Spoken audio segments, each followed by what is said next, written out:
Over the weekend, I watched this movie called Space Cadet. It stars Emma Roberts. She plays a girl named Rex.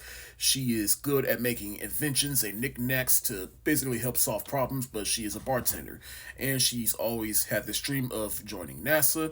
And so she gets her best friend to basically lie to her and help her get into NASA because, they just ain't gonna let anybody into NASA. And so it turns out that the person that she portrays herself to be has all these accolades and has all these accomplishments, and so she gets herself into NASA. So now that she's in, now she basically has to prove that she is who she is, and now she actually have to basically learn everything there is about going into space.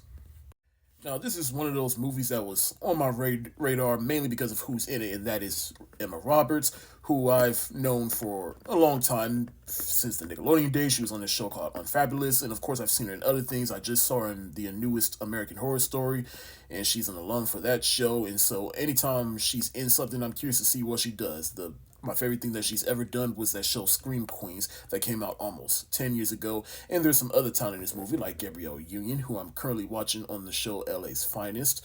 I'll get you that review as soon as possible, but basically, this movie isn't really anything special. It's basically your typical, okay, now I'm in this program, and so now I gotta rise above all the odds, and then eventually everybody finds out that she's a lie, and so something happens for her to get back in there, and now she's in space.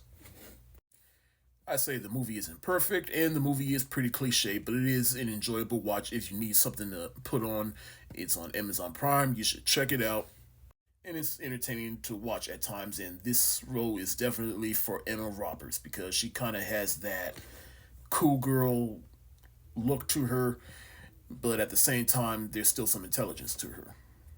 I'm gonna give Space Cadet the thumbs up emoji.